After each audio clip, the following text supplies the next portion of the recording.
Obrigado, ilustre presidente. Obrigado pela deferência.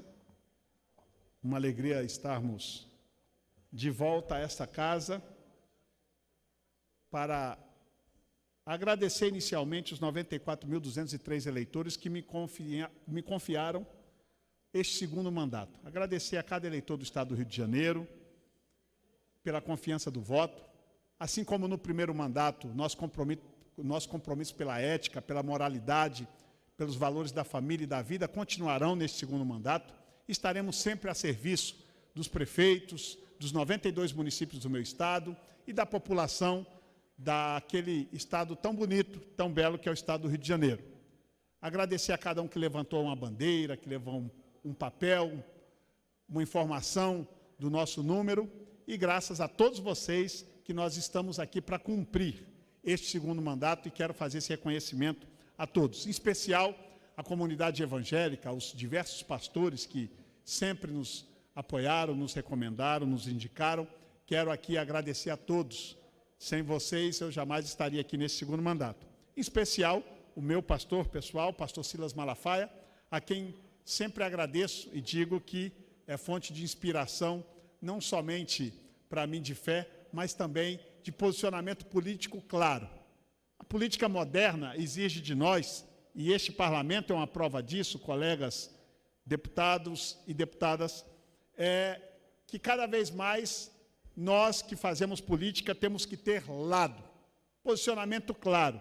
E aqui falo isso até com respeito à oposição, que acho que mesmo discordando dos valores, dos conceitos, a oposição tem o seu papel a cumprir, a esquerda. E no nosso caso, que temos um pensamento diferente, da mesma forma, na mesma esteira do respeito democrático. É isso que se espera para esta casa, que ora se renova de uma maneira agigantada, e é bom que venham estes novos parlamentares para brilhantar esta casa. Estou muito feliz por saber que essa renovação trará um novo ânimo, um novo clima, em especial à disposição de todos aqueles que vieram a esta casa para firmemente combatermos a corrupção que levou este país a desastres na área econômica, na área financeira, e nós estamos aos poucos nos reerguendo.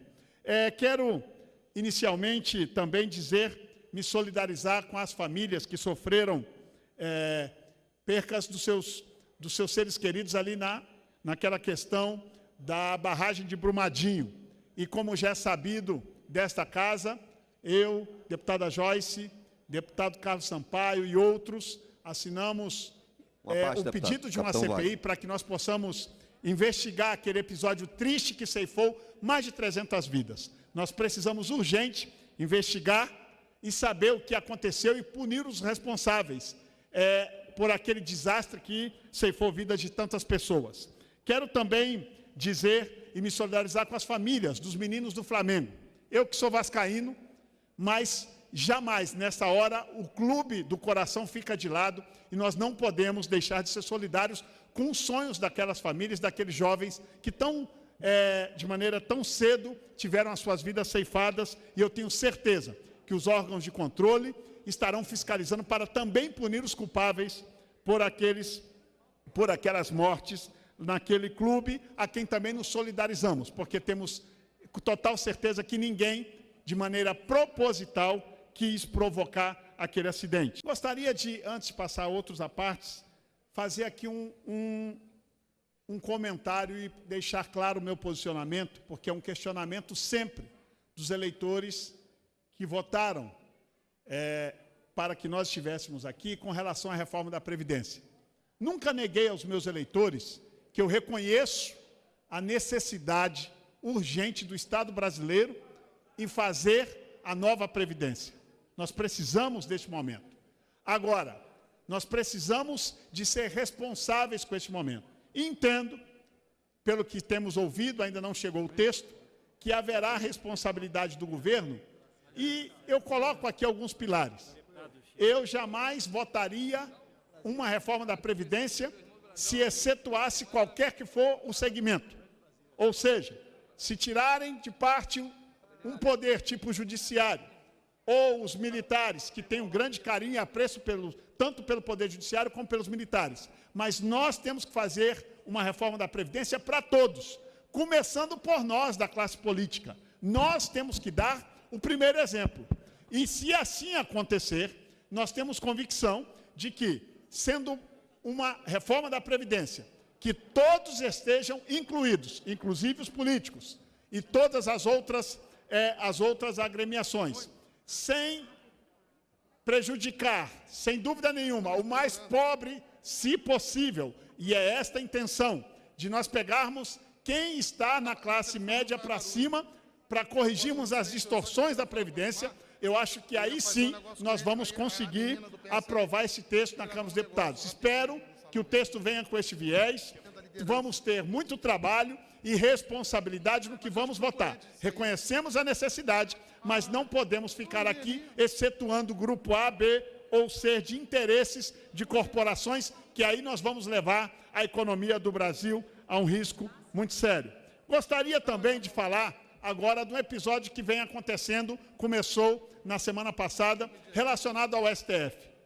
Eu sou autor, junto com outros colegas dessa casa, de um projeto que tramitou na legislatura e está agora já tramitando nessa, da usurpação de competência do Legislativo. E a semana passada o STF começou a, mais uma vez, interferir e usurpar a competência desta casa, querendo criminalizar a homofobia. Este tema já foi tratado em outra legislatura pela Câmara dos Deputados, foi aprovado, foi ao Senado, e lá no Senado perdeu de 29 a 12. Ou seja, a Câmara, o Congresso Nacional, não é omisso ao tema. E agora o STF se arvora o direito de querer criminalizar, ou seja, legislar no nosso lugar. Esta casa precisa reagir. Nós, a semana passada, tivemos uma reunião lá com o presidente do STF, o ministro Dias Toffoli, que nos recebeu, que ouviu. E, além deste, existem outros dois temas de tamanha envergadura e importância, que é o aborto e que é a legalização, descriminalização das drogas, que também já estão pautados para esse primeiro semestre, que são assuntos desta casa. Então, fica aqui o meu apelo, mais uma vez, ao Supremo Tribunal Federal, por favor, atenham-se. Até parece que o Supremo Tribunal Federal é um magistrado ágil e que lá não existem processos atrasados. Até parece que o Supremo tem que usurpar nossa competência porque falta trabalho ou matérias realmente que necessitam julgamentos dos senhores ministros e ministras para usurpar nossa competência. Por favor, atenham-se às matérias do Judiciário e deixem as leis a quem aqui está para fazê-las. É o apelo que faço ao Judiciário. Esta casa não pode se acovardar perante o STF. O STF tem que entender que esta é uma nova legislatura e que aqui existem, se em outro momento o STF usurpava e aqui ninguém falava nada, agora esta casa vai reagir a cada interferência do STF em assuntos legislativos, de matérias de competência desta casa. Haverá aqui um exército de homens e mulheres dispostos a falar ao STF que nós não abriremos mão do nosso direito de legislador outorgado pelo voto das pessoas que confiaram em nós o nosso mandato. Eu gostaria de falar também agora, e já passo uma parte também ao deputado Alexandre Frota, Bia Kiss e o deputado lá do meu estado, do Rio de Janeiro, que nós estamos, eu, na legislatura passada, junto com o deputado Fraga, do Distrito Federal, fomos os autores do pedido da CPI da Lei Rouanet. CPI essa que foi esvaziada por membros da esquerda por medo de nós apurarmos verdadeiramente os desvios milionários, aliás, bilionários, ao longo dos 25 anos da existência dessa lei. Absurdos foram descobertos na CPI, já vários indiciados, vários presos, e só quero avisar, porque lá agora está a cultura atrelada ao Ministério da Cidadania do nosso colega deputado, amigo Osmar Terra. Eu sei da seriedade do Osmar, mas eu gostaria de, dessa tribuna, advertir a ele e sua equipe. Há um monte de gente infiltrada aí dentro ainda, tapando os grandes produtores de cultura. E nós estamos de olho aqui. Já vou dar uma parte ao deputado Frota, que é um interessado na matéria, só para dizer de que já estou começando fazer uma série de requerimentos de informações, porque tudo que ainda não me foi esclarecido na legislatura anterior, fruto da CPI, eu não vou desistir. Não terão paz enquanto eu tiver mandato. Aqueles que usurparam da Lei Rouanet para se enriquecer, para se locupletarem e fazerem ilícitos com dinheiro público, vão ter que responder. Nós não vamos dar paz. Não é por questões ideológicas, é por questões legais. É inaceitável que somente depois de uma CPI e somente depois de um requerimento de informação meu, por exemplo, o ex-ministro Gilberto Gil, agora que tem suas contas condenadas, porque fez um show fechado, a custo de R$800 mil, patrocinado por uma empresa, num lugar fechado, e a Lei Rouanet não permite isso. Ele, como ex-ministro, praticou isso. Imagine o resto, o que não praticaram ao longo dos anos da Lei Rouanet. Nós não deixaremos em paz, enquanto a Lei Rouanet realmente não tiver um novo projeto de lei. Não é só a instrução normativa do Ministério da Cultura que vai resolver, não. Tem que ter um novo projeto de lei para redemocratizar e interiorizar os recursos da Lei Rouanet.